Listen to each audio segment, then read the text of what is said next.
you hit publish, you said? It's still turning. Oh, Yeah. there it is. There it is. It's ready. It's still turning. The circle. It's a story, story of my life. You're good. That's Okay. that's that technical term. It's still turning. It's still turning.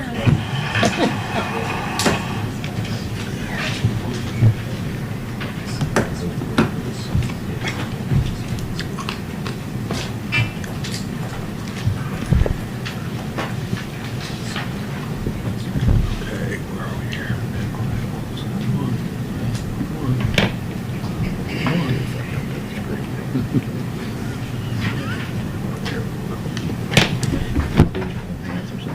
Okay, all rise.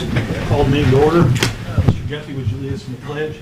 Pledge allegiance to the flag of the United States of America and to the republic for which it stands, one nation, under God, indivisible, with liberty and justice for all.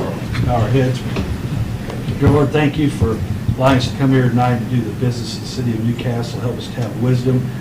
Lord, we ask you to protect our citizens. We thank you that when we had the big storm a few weeks ago that some property was damaged, but no lives were lost. We pray for the people in Texas. In Jesus' name, amen. Amen. So roll call. Good evening, Mike Guffey. Present. Jeff Hancock. Present. Jerry Walden. Present. Aaron Dickens. Here. Mark Foger. Here. Lynn Purdue. Rex Peckinpah. Here. Okay, do we hear any petitions or approval of the minutes? I'd like to make a motion to approve the minutes from the previous meeting. Second. Okay, moved and seconded. Roll call vote. Mike Guffey. Aye. Jeff Hancock. Aye. Jerry Walden. Aye. Aaron Dickens. Aye. Mark Foger. Aye. Rex Peckinpah. Aye. Okay, now we come to approval of additions to the agenda. If I don't hear any objection, we're going to have Mr. Murphy's report on the airport coincide with some comments on ordinance 0707-2002 5-3. So if I don't hear any objections, we'll just consider that done. Let's move on to other public comment. Please. Esteemed friend, because you're here quite a bit. So my name is Justin McCovey. And I'm restoring Osborne Park Nation Trail in Newcastle, Indiana. For the past 3 years, we've been working on Osborne. It was my Eagle Scout project, and we came back broken, and kept fixing it for multiple years. Now, I'll pass some of these things out again so people can see it. Now,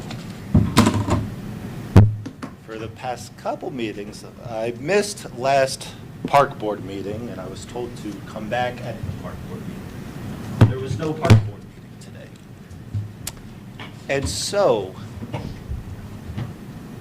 last time I talked it's called a Fiscal sponsorship. sponsorship. What it is you can use the city's 510c3 and go talk to businesses and get it. We've been doing this for 6 months. We've had a lot of people know about our stuff, actually without even a 510c3.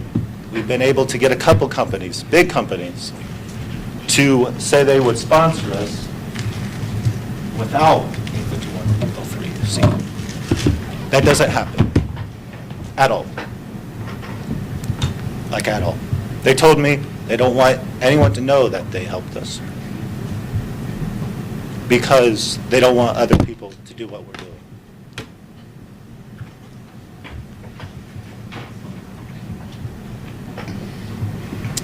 So with that, I haven't really asked for much from the city. More of, I've been talking to Mike and just being like, hey, anything that, I've told Mike was he's got right onto it and got it done. And so with that is, the city is over the budget. They're over everything, no matter if it's the trash department to the parks department. Like I said last meeting is, if I got on the 513C, made all that money, I would still have to come back here and talk to you guys about the money, no matter what. It's required. That's how a city is. And so with that is, we've been able to fundraise with it without even a 5103C, whatever. It would help a lot, since we wanted to do more than the one project, and we've been kind of delayed by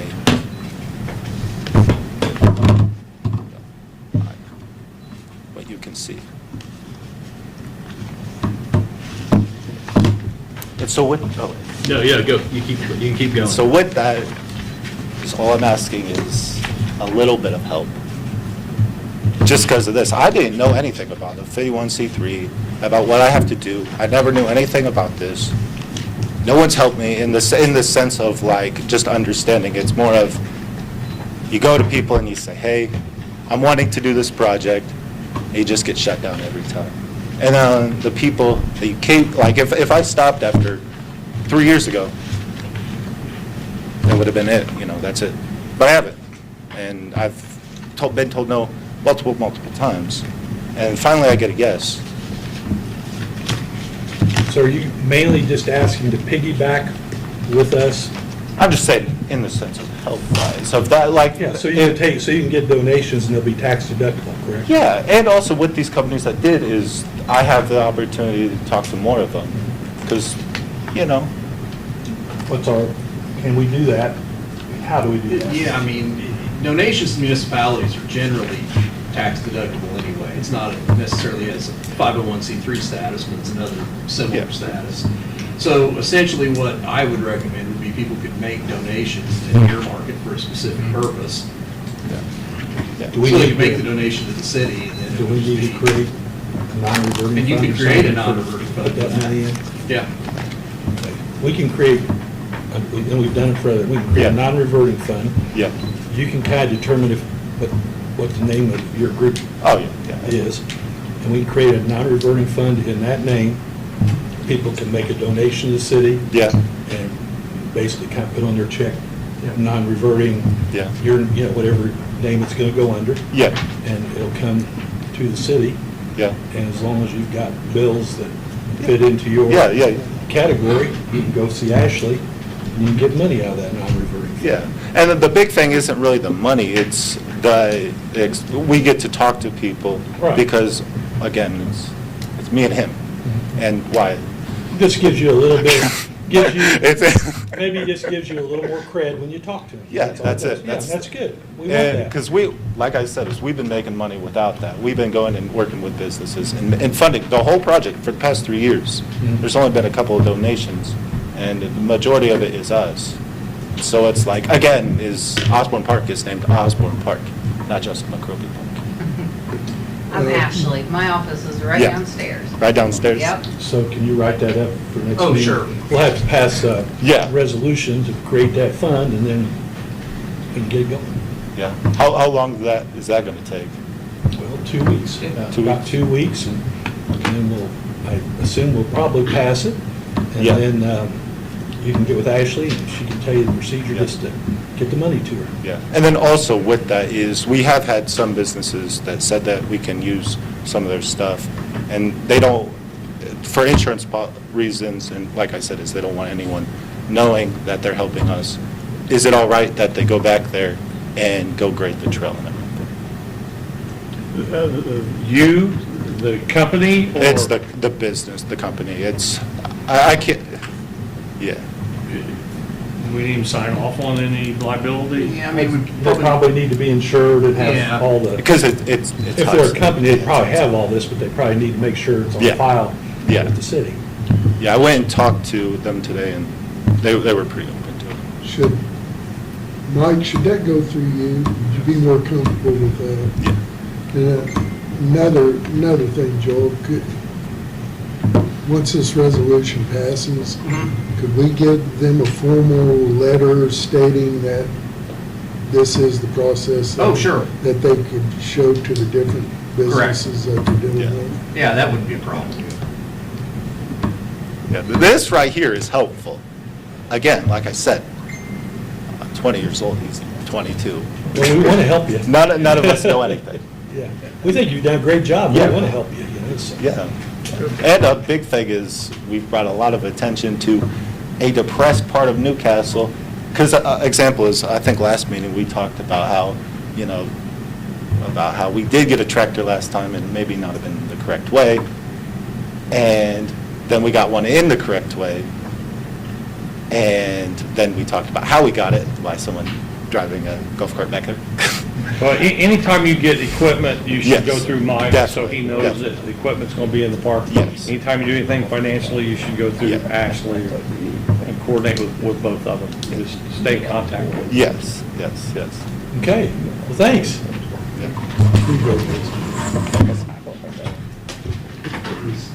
Okay, do we have any other citizens wishing to come forward tonight?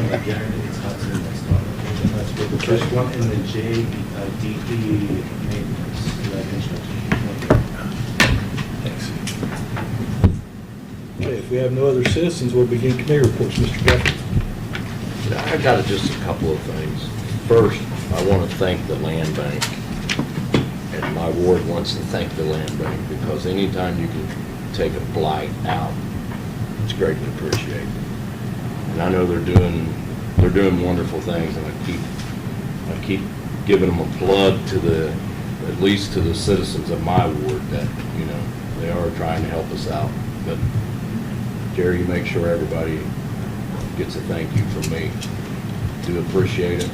The other thing is on the water main breaks. I think some of this I don't understand when there's a boil order. What is the rules of that? I mean, I got calls that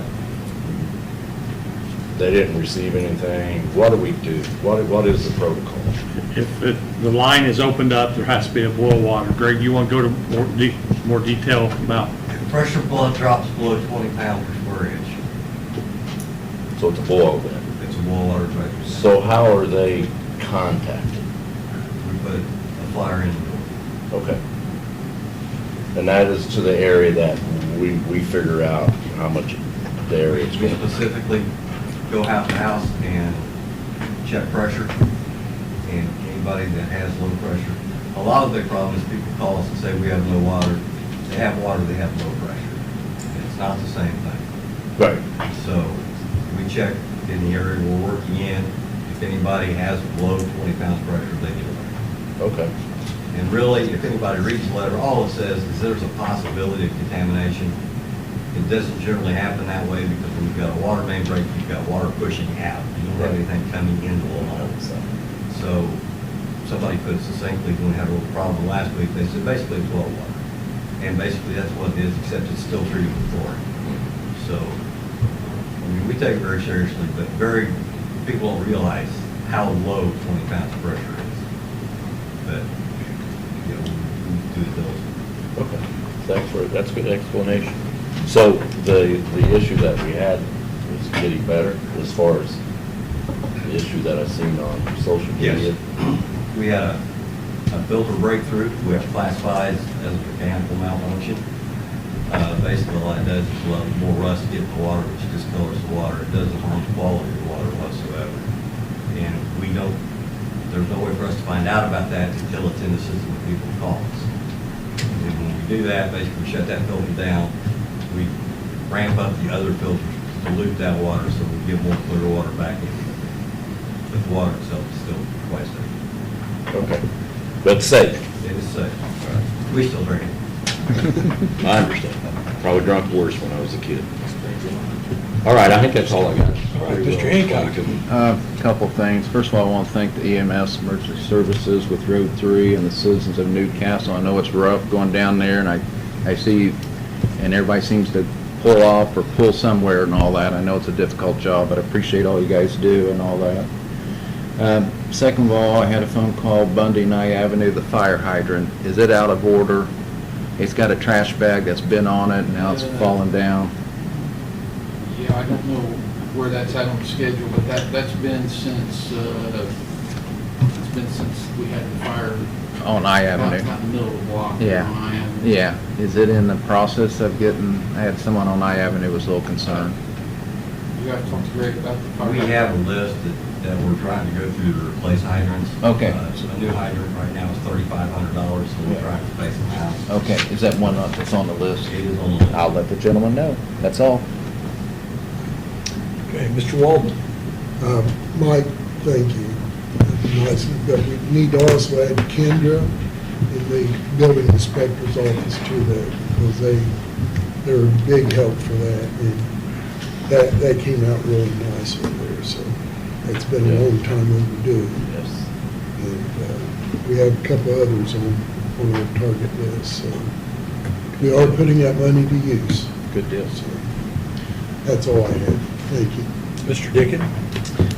Just a couple things, and one, I don't need to know tonight, because I don't want to put anybody on the spot, but I've just been thinking about infrastructure, and, I mean, water department's been crazy busy on my end of town, and thankful for those, that group, and Greg always responds to me. I always text him, so I don't have to hear what kind of mood he's in, so appreciate that. And the street department too, I mean, again, that tree across Main Street was massive, and fortunate nobody got hurt, because that could have been real bad, but they were on it. And I know it wasn't just South Main that night, it was, other places too. But, it got to thinking, because I don't know, and we could talk about this later, Mr. Phipps, but I mean, I know there's got to be quite a bit of pressure from the treatment plant to get to the south end of town. I don't know if that's what causes some of these water main breaks. I know aging infrastructure is obviously a major part of it, but, I've kind of stayed or tried to stay in my lane, so to speak. But I'm just curious, and this might be a Barker question, and you can email me, but I think for my own knowledge and context, I'd really like to know what the estimated cost, for road per mile. What figures do we need to be thinking about? Estimated cost for water delivery infrastructure to replace that per mile, or sewer and stormwater, which really that's probably hopefully low on the list, because that should all be fairly new, right, from that stormwater separation project. But I think in terms of budget and preparations and just kind of having a better idea of what we're talking about, instead of saying, we need to replace the water infrastructure, what those costs would be. I think that'd be helpful for all of us. And other than that, I think that's it for right now. Yeah. Interject real quick. Yeah. We did look into, between, we're going out west on 38, the bridge out to Clearview. We have quite a bit of problems with that. We looked into that. The estimate to replace that was 1.4 million. 1.4 million. And that was a year or two ago, wasn't it? Yes. Yeah, and I know this changes almost month to month anymore, but year to year, I think it's just good for us to have that target in mind, so we know. And I know that's on top of, the sewer plant needing all the fix-ups that they need. So it was just something I was thinking about, just curious, so. The storm drains are new. Right. Sewer lines are still Yeah. old. And on Hickory, there were 4 water main breaks that weekend. They fixed Hickory, got it done quick, turned it back on. It blows big time on Riley Road. That was an all-nighter, I think. Wasn't it pretty much an all-nighter? 4 o'clock in the morning. So to say,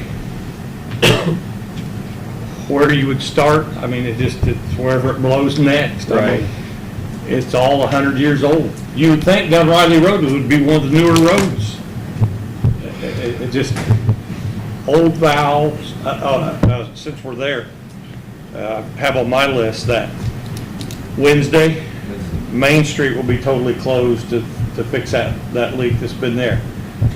Per Greg, it is, could be a 2-hour job, or it could be a 2-day job. We have not fixed it at this point in time because of Road 3 being closed down. Yeah. But we've got enough traffic on Main Street that it's a hazard having to drive around either the barricade or the puddle. So this Wednesday is D-Day for that project. So they don't know. It could just be, it could need 4 bolts, or it could need 3 line stops. It is a valve that's leaking, so If we're lucky, which is not usually how we do things, we can dig down to it, just replace the bolts in the top of the valve and get away with it. If not, then we'll have to put a line stop on either side of it, cut that valve out and put a new valve in. Greg, and maybe you can give me a rough estimate, maybe you can't, maybe you gotta look it up, maybe email me or something, but how much would you say in like the past year have we spent fixing water main breaks and valve, those type of issues? I'd have to do some research on that. Okay, I'd just like to know, it'd be kind of interesting to see what the difference between what we're fixing versus Well, the new. I will tell you, in front of the house and all that, probably one of the newest lines, because when we was annexed underneath Sherman Bowles, the new lines were put in, and maybe the material's not the greatest, maybe the contractor. I've had 3 right in front of the house and all that. And we lost your wife's rock, too, You lost didn't we? wife's rock, exactly, washed down to the neighbor. And mostly time in the winter, and Greg does a great job and all that stuff. Indiana winters are hard on roads Oh, and yeah. concrete. But I mean, that's probably one of the Pipes. newest ones in the city and all that stuff, and We it's have- just, Go ahead. it's just, I don't know how the older ones. Didn't we have Keith Bryant do over on 25th Street, that whole neighborhood? Didn't we have him do a projection on, to fix all that water? You did a projection on, it was either Hunter or Cottage, which one was it, Greg? When Lycan. The one, when they repaved Cottage, we had quite a bit of trouble out there, but How many millions of dollars was that, do you remember? For that one stretch, I think it was around 600,000, just that one stretch. What I'm really looking at is the fact that although we don't like water main breaks and we don't like fixing them, especially at certain times, it's a lot cheaper than trying to replace it all. Right. Yeah. But one of the biggest challenges, Aaron, we can get numbers, is the size of the line, how many utilities they're having to work around. Oh, yeah. It's not just the materials and the labor, it's, Yeah, like going well, up 38, you probably only got maybe, does gas even go out that way? Out 38 west? So you only got gas and communications probably, when you're in town, you got everything. right. Yeah. It was just, like I said, I keep waiting to hit the lottery and maybe we can name some sewer lines would probably be appropriate, main sewer lines for me, but, yeah, it's on my short list. just as an example, Rex, on this thing on South Main, if we can go down there and just put new bolts in the lid, we're looking at 3 to 4 hours and just basically what we pay the guys. If we have to put in line stops, they're roughly $1,500 an inch, it's a 6-inch line, so we're looking at $7,500 and take 2 of them. It can go from a $2,000 project to a $20,000 project quickly. Now, I am making excuses for our water department. Mike, somebody might call and say they don't have any water pressure. Well, they've got to go to the closest fire hydrant that way, and the closest fire hydrant that way, open those up so everybody's pressure goes down, so they can take the pressure off of where they're working. If they don't open those lines up, man, it shoots 30 feet in the air. So while they're working on it, there would be no water pressure until they get it banned or fixed. At Riley Road, a guy comes up and says, well, which way is this water flow? But we have a looped system. So the water tower across from Chrysler, across from Crown now, is our largest water tower, but we have another water tower out by CarQuest. So those loop, and I can't explain it, osmosis one way or the other. It's hard to explain. In a water tower, you would think that there would be a water line going up, and it creates pressure to flow back down. It doesn't work that way. There's one line going up, one line coming down, and the pressure, it's way above my pea brain, but I don't know if osmosis is the right word or not, but force and pressure pushes it back down. You'd think there'd be 2 lines, but there's 1. So it doesn't start north and flow. All of our wells majority of our wells are out at Memorial Park and comes this way. But once it hits our water towers, all the systems are looped, correct? Yeah, exactly. So if you've got a leak somewhere, if you shut it off coming from one direction, it's just gonna come from the other direction. But that's designed to keep the pressure up and to follow the water. The loop system is really what you want, you just won't want it to hold up everything. Yeah. Well, that went a lot longer than I was hoping, so sorry, but I appreciate all the information. Well, no, I mean, it's all good stuff. Mark explained. Yeah, it's all good stuff. Lot to it. That's all I have right now. Mr. Coder? Well, I was gonna say something, but he ran to it. You're good, okay. Well, I wanted to mention that I do appreciate all of our department heads. I mean, you get responses from all of them when you contact them, either answering immediately or calling or texting back very quickly. Ashley and Shirley in the clerk's office, they do a tremendous job. I've yet to go in there and ask them something that they either haven't had the answer right there, or been able to walk through a door and get into a file and find the answer. And that makes me feel a lot more secure and a lot safer than I've felt in quite a while in this position. And I'm sure it does the mayor too. I wanted to bring up Trojan Lane. They knocked over a planter and a light pole. Is that going to be taken care of by insurance from somebody? We got $5,000 deductible, and guess how much a light pole costs? $5,200. Well, I mean, how about the person that hit it? Are we going to Hit and run. I got the fender, but I don't know if we'll be able to. Here's the deal.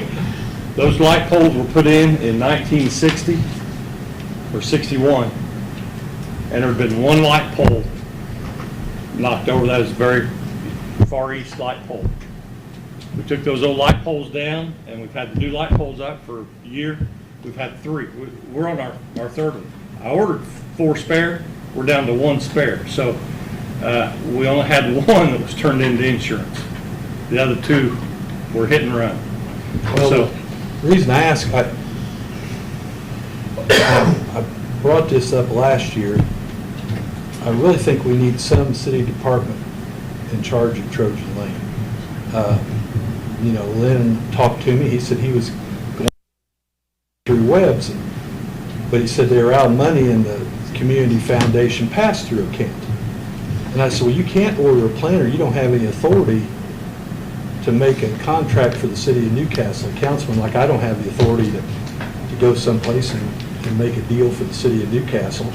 And so some department needs to be in charge of this. Now, the Parks Department did get some money, and maybe that can come out of there, but it ought to be Mike making the decision on what's done. I mean, it's like mulch. Well,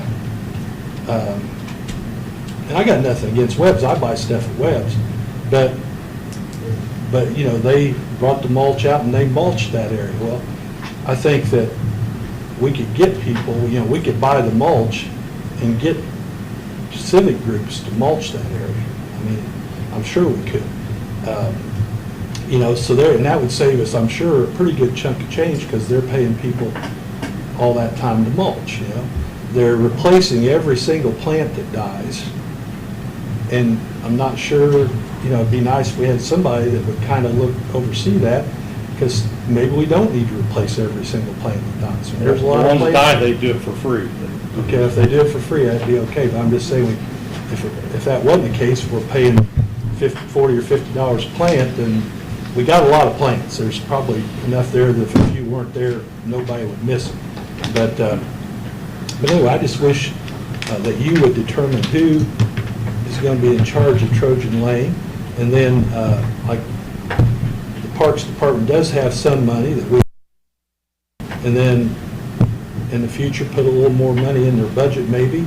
I mean, I think that, and I would help Mike with this if the Parks Department was in charge of it, but there are, and I brought this up last year as well, but there are places on each of those light poles where banners could be hung.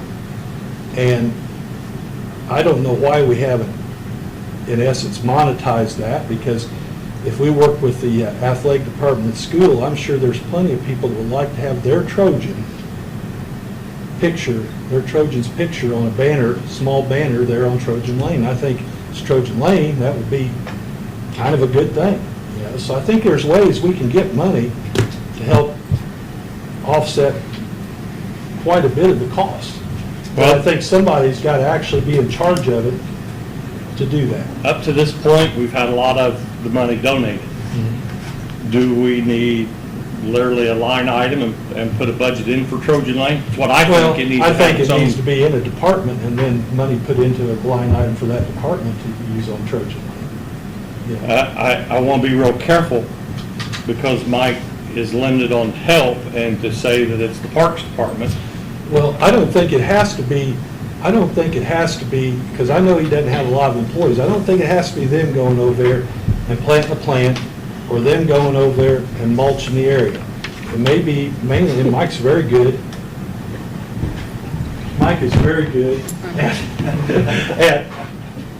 at delegating things and getting people on board. And like for the mulch, I think, we could get the mulch and we could organize groups to do the mulch. And the other things, when we need webs, well, Mike could just call Webbs and or talk to Webbs and get them doing it, and just have a little oversight on really a daily to weekly basis, maybe more than we have right now. Now, I'm just suggesting, I'm suggesting them because it's more parkish than it is street department, or I guess we could give it to Greg. Greg's an old gardener, he could handle that. But anyway, I think there needs to be a department in charge of it, not just, Well, I don't know who, the two flower pots that are there now, I don't know if they were donated, or I don't know if we still have money. Now, through Lynn's foundation or- exact words to me when I told him that I didn't think he legally could contract to buy a flower pot on the city's dime, and I think I'm right on that. Yeah, you're correct. His exact words was he had ordered it, and he would figure out a way to get it paid for. He had somebody that would donate it. Of course, we heard that back, it didn't cost us a dime several years ago, but I don't know if that. But anyway, I think flower pot aside, I just think it would be good to have a person who is full-time with the city be in charge of that. I don't think it's going to add a huge amount. I don't think it's going to add a huge amount to you if you did it. How do you feel, Mike? Against it? No, I think what needs to be done is find out how much is annually spent on Trojan Lane and try to figure out what the sliding scale would be. If there's an opportunity to save some money by having groups or our department or some other department do the bulk of the manual labor. There is a point in time saying that if mulching Trojan Lane costs X amount and it only costs 20% more to have Webbs do it, sometimes that's more beneficial for that to be done. I guess I would like to. Well, and I'd want that to be your call, or a city department's call, to determine if it is. I think it'd be important just to see how much money is spent annually, to try to see if there's a way to save money by the city. You're right. I mean, Lynn did a great job of putting it all together, and it probably needs to be under the supervision of somebody. But I do think it's important to figure out how much money is spent and how much money would be needed in the new line item to maintain that, and to what status or state of payments to be done annually. Well, we probably have, between the money we gave you and that, taking out the money we need for the corner of Baker Park, we probably have enough money left over for, I would think, at least the rest of this year, and maybe the start of next year. So you could put something in the budget for next year. The lights came out of the general fund. Yeah. We Right. bought the new So that's- lights, that came out of the general So, fund. but for Trojan Lane, you could put something in the line item for the parks, specifically for Trojan Lane. With the money we've given them, they ought to have enough to get through next year, I would think, between a smaller amount in a line item and that. By the end of next year, by the time budget rolls around next year, then they're going to have a very good idea of what it's costing. and what we need to do. Not to step on Lynn's toes, but if you would like for me to, I'll get with Lynn and Webbs to try to figure out what has been spent and then try to put a budget together to make sure we maintenance. I'd like a full-time city employee to be in charge of that. So. Well, I think we need a line item. I think Yeah. we need to put in the Well, I do budget. too. And Trojan Lane is Yeah. expensive enough that it needs to have its own line item, not to make it dependent on the Parks Department, but if money's donated. Well, I think we need to, and I believe And I'd be glad to work with Mike on potentially banners, working with maybe the athletic office, and maybe they take orders for us or something. School got away from that. Last banners we had up was from the Hall of Fame. Right, but I'd like to see Trojan athletes on Trojan Lane. I think we could get that. Used to be that sectional time every year used to be. I'll work with Mike on that, if that's okay. If you're gonna put in a line item, you better do it because the budget's pretty close to. Yeah. But I Ready to think get started. it doesn't have to be maybe as much as what we think it'll eventually be in Been the there, done. future, because we've got money. We've got money that we gave them in December that they've got. But there should be a little something this year. But I apologize, Mr. Peckinpah, but I thought with the development of Trojan Lane and the cost of it, the seasonal change, I thought that was looked at to have somebody have donations made for the perpetual care of that, not for the city to take that on as a continual cost. Well, that's what we That's what I were, heard continually, that this would be private donations for years. The city wouldn't have to take on an additional line item. that's what we were told by one councilman. We took him at his word.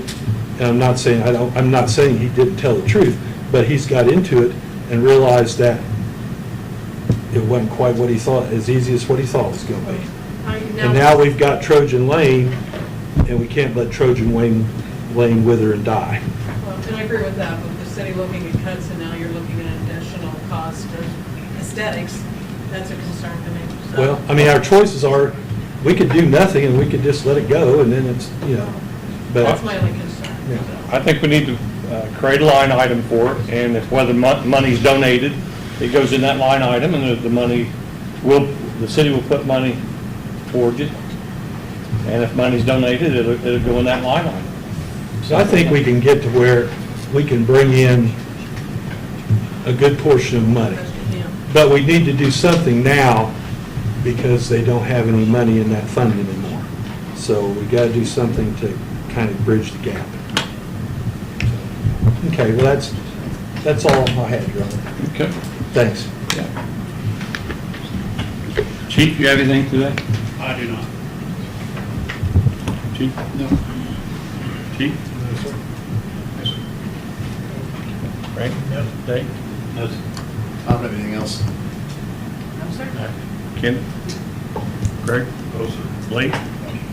The only thing I had was Main Street will be closed Wednesday, hopefully as short a period of time as we possibly can.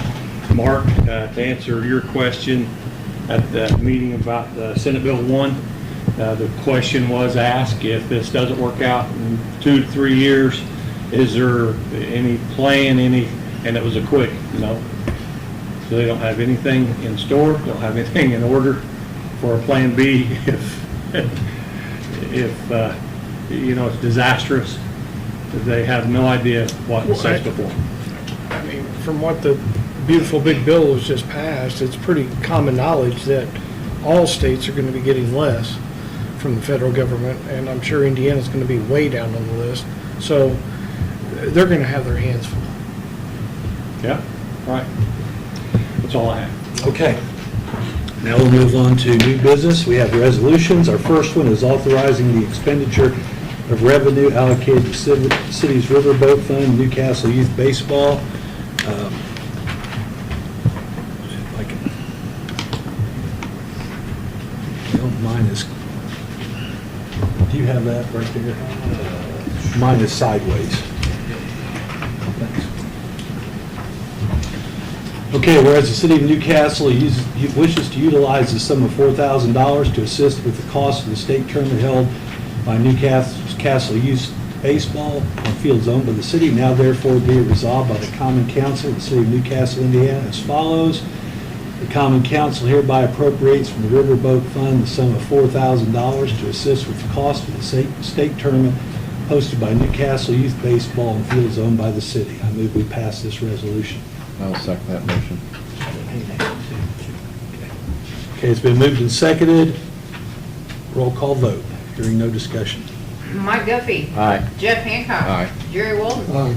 Aaron Dickens. Aye. Mark Covert. Aye. Rex Peckinpah. Aye. Resolution 07-2025-2, authorizing expenditure of revenue allocated to the City of Newcastle's Riverboat Fund for pickleball. whereas the city of Newcastle wishes to utilize the sum of $62,000 to construct improvements and upgrades to public pickleball courts, now therefore be resolved by the Common Council of the city of Newcastle, Indiana. The Common Council hereby appropriates Riverboat Fund the sum of $62,000 to construct improvements and upgrades to public pickleball courts. I move we pass I'll this. second that motion, and I really appreciate everything going that forward. Thank you, Mike, and Park Board. All I ask is, with the pass of this, if we could have at least a monthly, maybe every 3 month, where the money's going and what it was spent for. Every time I've done something so far, I've got a spreadsheet, and Ashley has a spreadsheet in their office. If we could just have that either emailed to us or presented, yeah, thanks. Yeah, I think they've been pretty packed over this holiday weekend, haven't they, Mr. Berger? So, Yeah. I think the new ones and the old ones. Okay, so that brings us to Resolution 07072025-3, adopting the provisions of Indiana We got Code. to pass two. Oh, wait a minute, okay, well, we had a motion and You had a second. a second. We'll just go ahead and take a roll call All vote right. on that, Ashley, sorry. Mike Guffey. Aye. Jeff Hancock. Jared Walden. Aaron Dickens. Aye. Mark Hilgert. Aye. Rex Speckleball. Aye. Now that moves us on to that number I already said. Adopting the provisions of Indiana Code Section 5-23, Development of Washington Street. And I'll read that. You want? My assistant over here is slow tonight. Yeah, it's close. Thanks. Well, mine's, for some reason, mine turned sideways. And I have a hard time. It's how they're emailed to us. Normally, that's the first time I've ever got it sideways. Thank you. So it's not- It's right on my side. And I wasn't, hey, I wasn't gonna bring that up. I appreciate that, Mark. Now therefore be it ordained, yours will always be sideways. Yes, it is. Now therefore be it ordained by the Common Council of the City of Newcastle, Indiana, that the council hereby adopts the act in its entirety as may be amended from time to time, and further authorize the city to use and implement the provisions of the act as needed. The city shall comply with the processes, procedures, and requirements set forth in the act to enter into any public and private agreement as described in the act. And before I make a motion, I'm going to ask Mr. Murphy to come up and speak to this a few minutes. Would you want to do that? We speak to that and then come Oh, back. why don't you come to, you do that, and then we'll come back to the airport. Is that all right? Okay, yeah. That way we keep all your people here.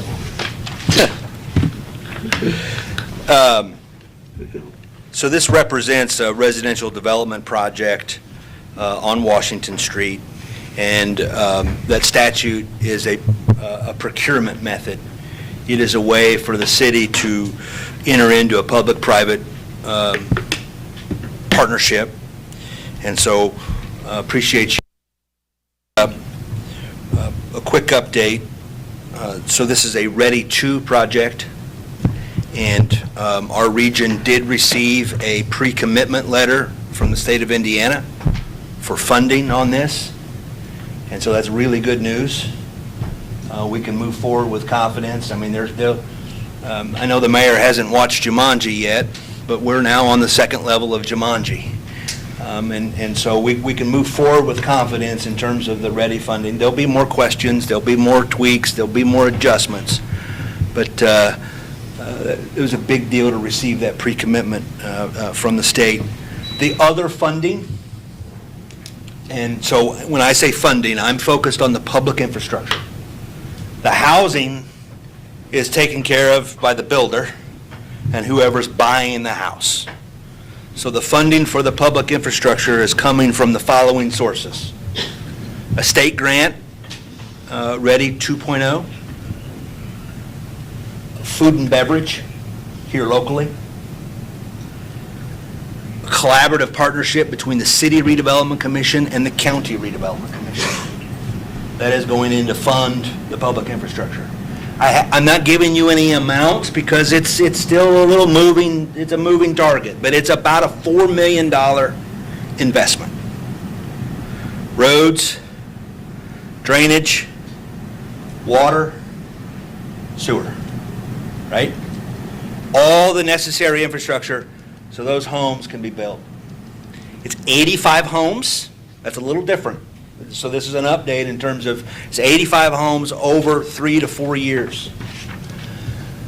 When I first talked about this project many, many months ago, and then I gave an update about this project, it was one residential development project on 2 locations within the city of Newcastle. It is now 1 location in the city of Newcastle, and it's Washington Street. The land behind or west of Taco Bell is no longer in the picture. Focused on Washington Street and Washington Street alone. The number of homes in total is less by about 20, but the build-out rate or the absorption rate is much faster. The developers are in negotiations with a national home builder, and that national home builder is what is driving that fast absorption rate. I'm not at liberty to say who that is yet because they're still in negotiations. But I know that they have visited the community multiple times. This is not their first rodeo, and they're very pumped on the Newcastle market. I handed out to you a 1-pager. We did a housing study, and the last 2 in the chart, the bottom 2 there. So the affordable range of 100,000 to 299 or 300,000, that, so you can see the gap is 1,815 and 2,722. This gap didn't happen overnight. We're not going to we're not going to shore up the gap overnight, but this is a step in the right direction. So that's the update on the project. What the resolution does is it gives the city through its redevelopment commission build, operate, transfer as a procurement method. We may not use build, operate, transfer. We may go a different route. And Joel is working with Lisa Lee, our outside counsel from Ice Miller. They're comfortable with either one. It's ultimately what the state wants in terms of procurement. We don't want to do 2 procurement. We want to do 1, but we want that 1 to satisfy local requirements and state requirements. Maybe that's more than you wanted to know, but that is the background on this resolution. And the national builder, in conversations with the developer, they want the developer to start moving dirt in September. They need a hot month, right? Well, we've had a hot month, right?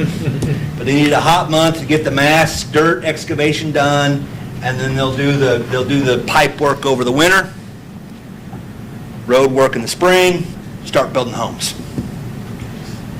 And, unless something changes, you're going to see the 85 build out over a 3 to 4 year period. And that's not Corey Murphy saying that. That's the national home builder telling the developer, here's what they want to do. And we just happen to be ready to go. And that's pun intended. So that's the background on that resolution. I hadn't thought about this, but I had a couple of residents in the development district. Are they going to be tied together in any way? No. Okay. That's No. my answer.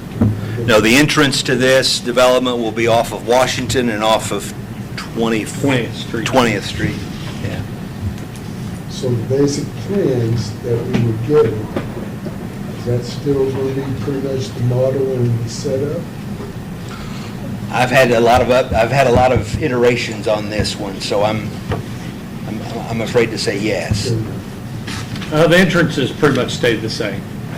The entrance Yeah. on Washington, the entrance on 20th Street, the layout has changed some, but the entrances have not changed. The price point is mid-200s. The number of homes is by formula of all the setbacks in our code. Yes, following the new Uniform Development Ordinance. Yeah, that's a point that's always made to me when this comes up. And then looking at your big, beautiful chart, I would assume that gap in the positive of the 50 to 99,000 homes is we have 1,700 too many. Yes, And according to the data. yeah, and that's not necessarily saying we have 1,700 homes that are, dilapidated or anything. It's Correct. just by the data. Yeah. Right. Thanks. Okay, thank you. Move we pass this resolution. Second. Moved and seconded. Any discussion? Okay, hearing none. Ashley, roll call vote, All please. right. Mike Duffy. Aye. Jeff Hancock. Aye. Jerry Walton. Aye. Aaron Dickens. Aye. Mark Bober. Aye. Rex Speckelbaum. Aye. Now, Mr. Murphy, would you like to give us a Do report you on? want to finish your business and I'll be the last between you and an adjournment, in theory? I don't know if Mr. Cummings will put up with that. Oh, he's fine. He's okay? He's all right. All right, so we'll do that. I'm trying to get him his money's worth. He's had to deal with me for a long time, so. Okay, well, that'll take us to ordinance's second reading, 3958, amending the schedule of fees for the collection of solid waste. And let me pull that up here. There's files. Trash. Okay, and basically, we read this last month after the passage of this ordinance.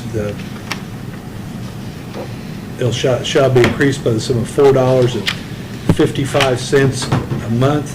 The increased fee shall become effective the first month after passage. After the passage of the ordinance, the monthly fee set forth in 95.30C1 of City Code shall be $19.05. Further ordained that any provision of the chapter that is not amended or modified by this ordinance shall remain in full force. And so I am assuming that that means out of that 1905, we'll still have 50 cents going into our total. Correct. Okay. Okay, I'm going to move we pass this, and once we get a second, then we can discuss it to our heart's content. I thought we had. This does require a public hearing. Public hearing. Oh, well, then there we go. I'm going to turn it over to you. Sure, all right. We will call the public hearing for ordinance 3958 to order. If anyone would like to address the council regarding the proposed rates, or proposed increase in rates for the collection of solid waste, please come forward.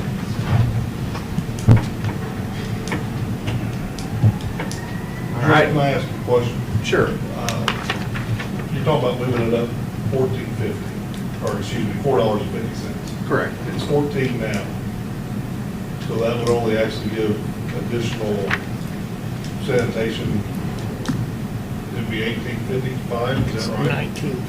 And then 50 cents is how you're getting 1905? I'm a little confused on, because when I put that together, the 1905 was separate from the 50 cents. So the total trash bill would be the 1955, is that correct?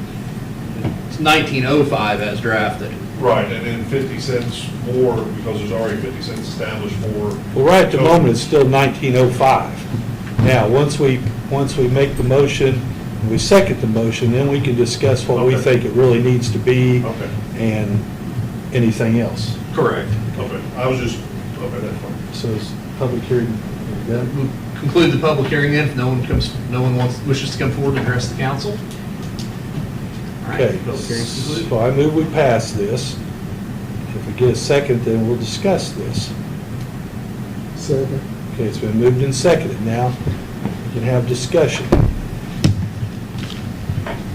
The only thing I know I got answers brought up last meeting, and I mean, what I'm gonna throw out there is really just for conversation's sake, because I think we're all, through discussion last meeting and conversation or two I've had, we know it needs to be increased, but you take out that 2024 insurance deficit, and, I've done that in the last few years, because I just don't feel right about including that and basically burdening taxpayers with that, even though it's all, taxpayer money, but this is a budgeting year. if you increase it to $16 a month, that puts you over the expenses by my account. This year. I know expenses are gonna go up, inflation, all that. No. Okay, so my math is the expenses without the insurance deficit, that 300,000, I took that out, is 1.13 million at $16 a month. And I used your figure, $6,300, or 6,300 subscribers, 12 months in a year, $16 a month would be 1.2, almost 1.21 million. Anyway, the whole point, I mean, I've got it structured here, $18 a month is 1.36, $20 a month, which is what I thought we were gonna pass, because it's a round, normal number, 1.51 million. And so, again, thinking about it, the people that put me in this seat, and, what I hear from them, and also keeping in mind, we gotta balance out, being responsible for the city's finances. Have any of you thought about structuring this increase like we've done in the past? I know that doesn't get out of this deficit hole. If you throw the deficit back in, you're looking at year two, maybe between year 2 and year 3 of a $2 increase each year, getting out of that insurance deficit hole. But I don't know. Those are all my thoughts. Take it or leave it. Like I said, it was all just for conversation. I felt responsible by my constituents to kind of, bring those points up and just reiterate, like I did last meeting, the benefit of being a large employer in the insurance space is we can spread that risk over, how many employees? 100 and some, I think it's probably over 300 lives on the plan. If you include spouses. Not on my budget. Right, no, and that's. And that's what, when Ashley gave me the numbers, that's what we were behind, plus what we still owe for this year. Okay, so that's only 6 employees. Right. That $300,000 has to be. Right. answered for. And if I understood correctly last meeting, the $300,000 deficit is the full city deficit, and it's their percentage of that deficit. Is that right? That 300,000 is like their share based on the number of employees? That is their part, yeah. Yeah. But it's not, tell me if I'm wrong, it is their part, but in a sense, it's not their part because we can't pay for their insurance from water, and we can't pay for their insurance. We have certain areas where we can pay for their insurance from. So we can pay for their insurance from the fees we collect for trash. So in essence, their $300,000 deficit is their $300,000 deficit, even though our big deficit is more. Let's take the deficit out of it, because I think the deficit adds a layer of confusion. And let's say this year, their share of the insurance, based on their claims, and I don't know if that's how they calculate that money, their claims by their department, they run at 125% of what we thought they were going to run. So they have a 25% deficit. But let's say fire. That's not how it is. Okay, then I'll just stop there. And to make it real simple, it's going to take us 2 to 3 years to even break even. Our people in the city limits get trash pickup at a very, very reasonable price. Oh, yeah. Another option is we privatize it. Right. And we don't have the insurance, we don't have. And everybody that's out there will be paying double or more.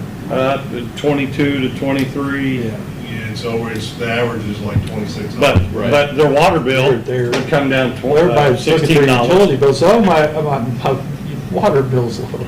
Yeah. But, I mean, Well, we've also always talked about large trash items, the way our city looks. The city would be trash. We have a lot more control, so do we want to sacrifice control over saving a few bucks? Yeah. I think there'd be a lot of illegal dumping and all that, so. You've got a lot of. Ifs, ands, and buts. Well, right now, we're one of the few cities that actually we're the only city that I comped, I think, that picks up large trash items without charging. Charging additional extra money. for that. Yeah. So when you look at our trash service, what they get for it and no additional charges. And Greg knows, and some of y'all know, if somebody sets out stuff on a Thursday and their trash day's not till Monday, I don't like doing it, but to keep the city looking nice, if we see it or we hear about it, we go and pick it up. That's not gonna happen with a private Well, company. the other thing is like that's, And yet we don't charge for that, you know, and we've had people even today, hey, I just got back from the holiday, I forgot to put my trash out, and we'd already ran the route. We went back and provided that service because it's. And that's the stuff that never gets told, Lee. Right. You know, You know, and, we do a lot more. we know it, sitting in this room, Yeah. but, you know, and that's why, I mean, that's I've why had- I want to see this. I've had people call me and say, listen, this is here. I call Lee, I say, Lee, this is here, can we do something about it? well, the other side And of it. every time, something gets done about The it. other side of the story is the storm came through and look how much brush is out by the road and all that. We've been averaging picking up Yeah. 70 piles of brush a day since Yeah, that storm. so if that was outsourced, where would it go? Well, that's not trash, that's a different. different Right. department. That's Okay, not trash. well, had a second, I would like to move to amend the motion to make our trash fee $19.50. And every January, have our trash fee go up by 50 cents. That way, anytime, It might not be enough. well, but we can change, we can go back and deal with that. Okay. But all I'm saying is, if we make our trash fee go up by 50 cents let me finish. If we make our trash fee go up by 50 cents every January, then when we have to have this discussion again, we're not going to be as far behind as we are. True. Okay, now, Mark, July, how about July 1st, since we're in July? next year, July 1st. Why don't we do July 1st and say? Okay, well, then I'll amend my motion to say it'll go up 50 cents every July 1st. Okay, thank you. So, does anybody like that? Enough to second? Yeah, I'll second that. Okay. So, any discussion? And I will say, we're probably gonna have to re-advertise and have another hearing on it, That's because fine. that changes the Yeah, that's substance fine. of what we did. That's fine. If it's a higher amount, I'd be comfortable if we went lower, but going higher, I think we need to Well, re-advertise it. It may not pass. Yeah. It may not pass. I know I'm the stick in the mud pretty regularly around here, but, I mean, talking about control and losing that control with privatizing trash, I mean, are you gonna add 50 cents every July forever, or do you wanna put a cap on that so that it counts it down the line? Well, at any moment, I mean, we could get to next June and decide we don't want 50 cents. I honestly think that But I don't think we're ever going to fall behind. we're getting ready to absorb from the state for our Yeah. circuit breakers. Right. All this is going to do is put us Yeah. a little bit ahead, Right. and we don't have many options to choose from. We're getting ready to go to one at the end of July, possible, but I'm telling you, our options are limited. And if we want to even tread water in this city, user fees are going to be user fees, and they're going to be increased. We pay them. I'm sorry, but that's our only option because the state of Indiana has put it on us, and every other community our size. It's just cut and dry. It's not that we're trying to be a bad guy or we're not trying to be responsible with the money. We do the best we can with what we got. And we've tried to keep expenses down. You know, I made the comment last time when we were talking about this, when we did this back in 2010 or 11, if we would have raised it 25 cents a year, we would be right at where we're at right now. Right at $20, 19 something. So we're not far off from the 50 cents. So,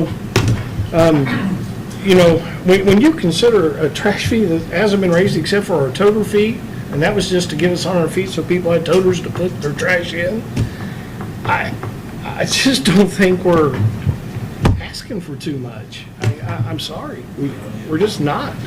And Mark, we can't get ourselves in the place that. I mean, I hate to raise No, we rates, can't. but you know what? We can't. We'll do still that. be at one of the lower trash rates Yes. around. Oh. It's, I mean, still, with this. And I appreciate Mark staying with us, and I appreciate all the work You that know, he's put in coming up with these numbers. Yeah, I mean, We pay the same fees that everyone else in this city does. Yeah. and they're not going down. So. No, and the big thing is, we don't know what's going to come out. The state's put pressure on us, like Mark's been trying to explain. We don't know where we're going to be at this time next year, for real. We don't know. I'll be honest about Well, it's it. going to be worse. I mean, we Well- know that. I think we're being responsible by being willing to make a tough decision to be able to keep us on pace not to fall behind. And that's what I said when I brought this up. Yeah. I don't want to get to a place where we were with the water, and we sat on that because of water separation. You know, I came onto this council when we were starting that water separation. We didn't want to put that burden on the citizens of Newcastle. Well, I made the comment And we bit the bullet on it. 13 years ago on that it would bankrupt the city of Newcastle. You're not too far off. No, I don't think any of us are making $32 million. excuses. Rex, I think you We said pay it every it's month. reality. And We we pay it need to every month. step up to reality. So, People see the day-to-day operations, they don't see the amount of the bonds that she pays every 6 months. It's astronomical. Okay, we'll vote on the amendment, Ashley. Voting on the amendment. Where you made the motion, Mark seconded? Yes. yes. Okay, Mike Guffey. And that's the raise it to 1950. $19.50 and then 50 cents every July 1st. And the council can vote that Stop. 50 cents off anytime they want to, or, Okay, and that doesn't have anything to do with the 50-cent total. no, no. Nothing to do with the total. Aye. Jeff Hancock. Aye. Jerry Walden. Aye. Aaron Diggin. Aye. Mark Fovers. Aye. Rex Peckinpah. Aye. Okay. I have one more comment to Go ahead. make about that. Well, okay, we still need to vote to pass. Oh, yeah, I'm sorry, go ahead. Actually, you probably should just hold it on second reading since we have a public hearing on the revised Okay, version. all right. Okay, then go So, ahead. yeah. That, we've talked about it for years. And we got the very first phone call 2 weeks ago Tuesday was about picking up trash and having the separation and doing recycling. Recycling is more expensive than I mean, it's astronomical of manpower. You're not getting any money for the recycling anymore. So if anybody asks you, yes, we have talked about that numerous times. It sounds great. It sounds like it would feel good, but it really is not as near financially feasible as what it sounds.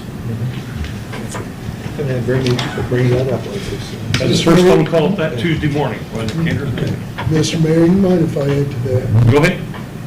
I usually have one trash bag in my toter, those big toters. I usually take 4 to the recycling myself. So we do have that possibility for recycling. But it's not a moneymaker for the city. No, and it never would be. Never will be. But I think about it every time when I get off 70 and drive down 3 and I look for that flag on that big mountain. At some point, we're going to be looking for other places. At some point, we'll have a ski resort hold on a out there. second. Someplace, somebody's going to be looking for other places. It won't be anybody here, including me. That's good. Okay, I think I need ordinance, I think I need ordinance 3959. Thank you. Okay, now on to ordinance 3959, vacating the right-of-way within the city of Newcastle alleyway, Walnut Street and South 26th Street. I'm going to move that we pass this ordinance on first reading.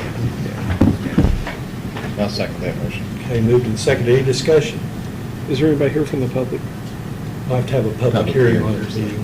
That'll be next meeting, but I think the gentleman that petitioned is also here. Please, Wants to- yeah, please come forward. Say something about it. Thank you very much. Scott Denny. I live at 2618 Walnut Street. 2616 Walnut Street I own. Scott, were you my student? Yes, I was. You've gotten taller. I know, Mark. You've gotten taller and a little more hairy. So, well, It's good I to don't see know you. about all that, Hey, but. it's good to see you. Yep. Go ahead. It doesn't get personal, does it? No. We don't have to go through all this. That's a long time ago. But, you know, Scott and I did and that. I want this alley closed. There's nobody uses it except for people that does drugs. And my little niece right here, She likes to ride her bicycle.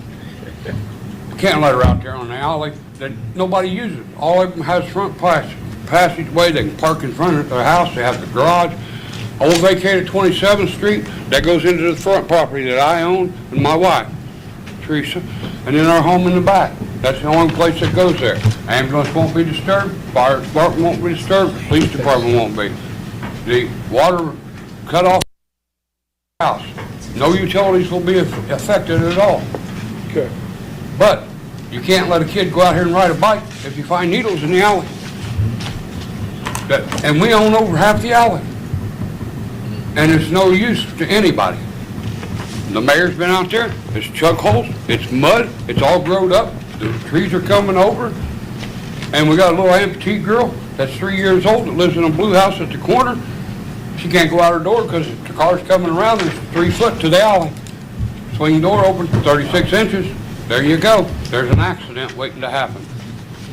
So we would ask that you vacate it, return it back to the owner. We've got, the street department come out today and blocked it off.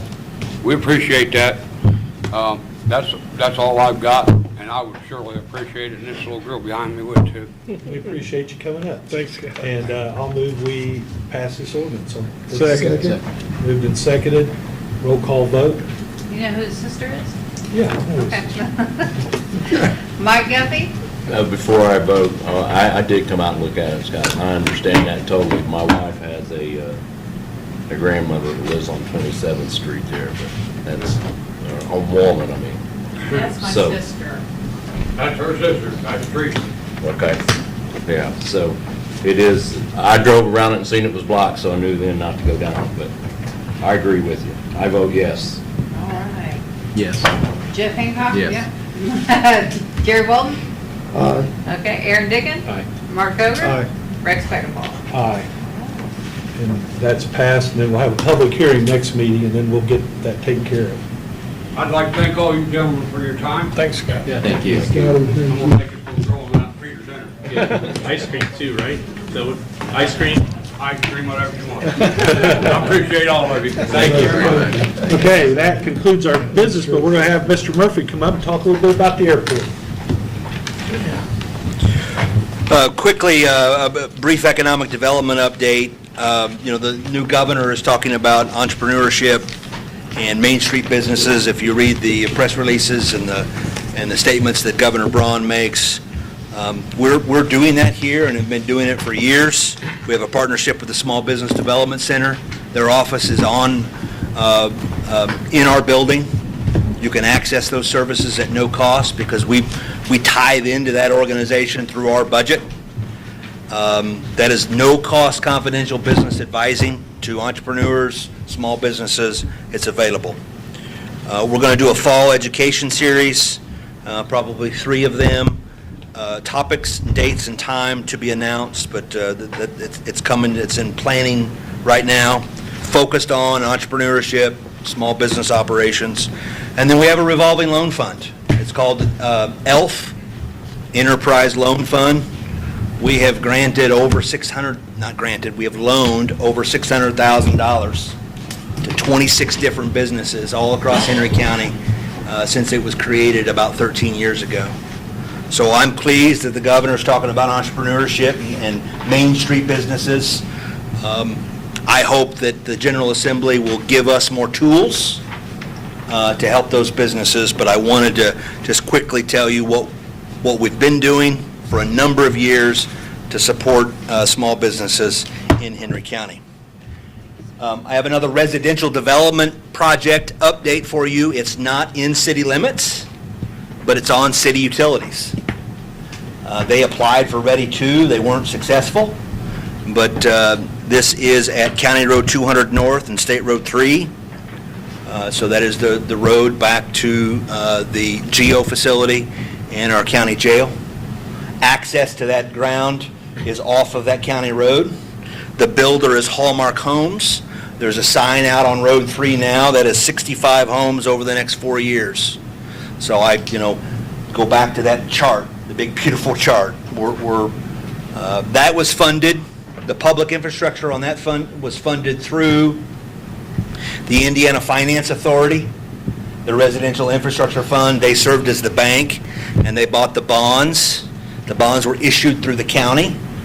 The bonds are payable from two sources: the taxes generated from the new homes, and if those are insufficient to make the debt service, the developer's on the hook.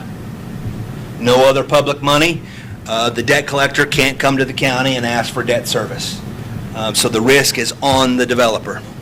That was 3.15% interest rate. And so that was the beauty of that program. You pick your favorite bank, and I'm not going to pick it because as soon as I do, I make somebody mad.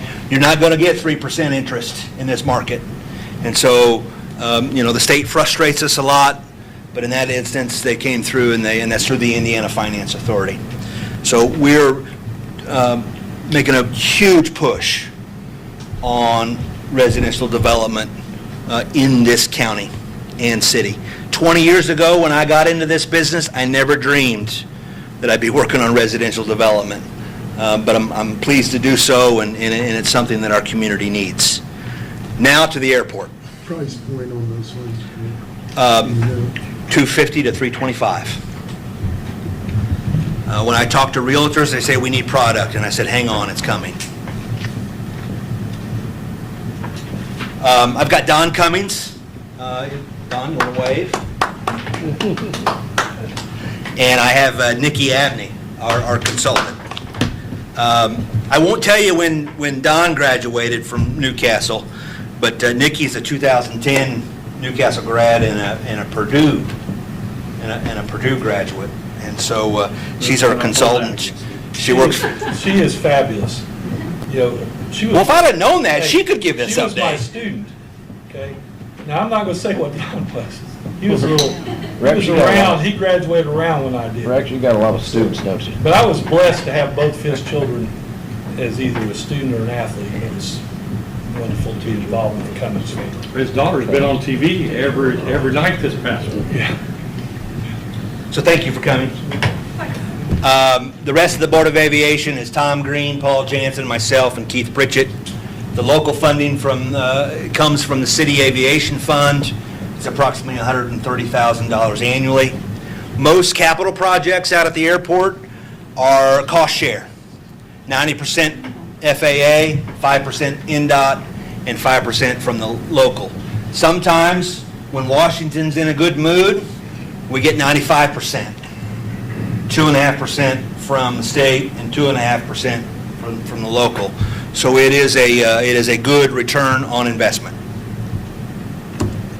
I put this up here. Many of you, not all of you, but many of you attended the dedication. It is no small feat to build a new runway for a general aviation airport, and we did that. We completed that in 2018. At that time, we were jointly owned by the county and the city. And I'm going to read that first paragraph because it encapsulates the history of the airport, and it talks about collaboration. In 1952, a 2,350-foot grass runway was built by Clifford Bill Marlatt. The first structure was built in 1953, and the runway was expanded to 3,000 feet in 1960. Through a partnership between the Marlatt family, Henry County, and the city of Newcastle, the runway was extended and paved in 1965 to 4,000 feet. This partnership continues and is celebrated today, it was back in 2018, with the dedication of the new 4,200-foot runway. I can tell you, by serving on the board for over a decade and being around aviation, it is no small feat to build a new runway. And the collaboration continues today with the Marlatt family. Here is an aerial from 2019. This is looking southwest. Yes, Mayor, I practiced to know the direction.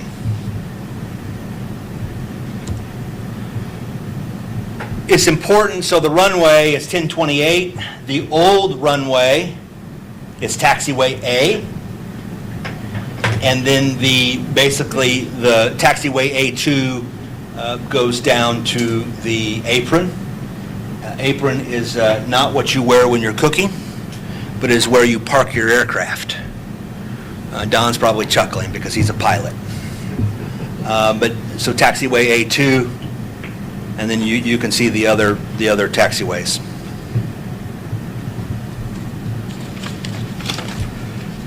So we have some local projects, so the cost share that I mentioned doesn't apply to these first two local projects that I'm going to talk about. One, we're upgrading the septic system. Two, we're going to do a restripe. You know, the runway was dedicated in 2018. It's time to restripe. It's pretty faded.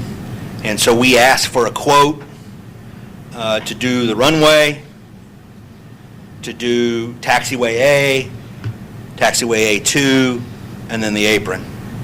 The aviation board meets a week from today, and so we'll decide which one we do. But at minimum, the runway is going to get restriped, and we use local funds only for that. The main partnership projects with the FAA and the state is land acquisition. So on the left are the T-hangars, and on the right, I wish I had a laser, but on the right, in the building in the upper right is the IU Health building. That's where Lifeline operates out of. And then you have the main terminal building and then the fuel pumping. We are in a position to purchase all of that. Initially, we applied for just the right side. So basically, the two buildings and the fuel. Nikki filed the grant, and then about a week later, she was contacted by the FAA, or contacted by the state, and said, "We think there's an opportunity for you to take care of all the land acquisition." And so asked us to put in another grant application, which takes care of the T-hangars on the left-hand side and the vacant land there north. Corey, does the red line go down to the bottom of the slide? I can't tell from my end. Well, here's a worst. If we want to get in great detail, everything on the left inside the blue is one acquisition, and then everything on the right, except the rectangle on the far right, is another acquisition. And I can send this to you via email if you want greater detail. This represents a substantial kind of buyout in terms of this has been a private public airport, unique in Indiana, right? And it has been the interest of the board and the FAA for a public entity to own all of the assets out there. And I asked Nikki before the meeting started, is the FAA contributing 90% of the acquisition or 95%? And it's 95% of the acquisition. And so those are the projects that we've been involved in. We appreciate the City Council's support. This is an engine for economic development. So while I serve on the board, not because of my day job, there is this, very much so. And we have a thriving airport, and we're excited about the future. So I know I'm between you and adjournment, but are there any questions? Did I misspeak? Yes. Thank you so much. Thank you. Thank you. And so we're, yeah, comment? So we are adjourned.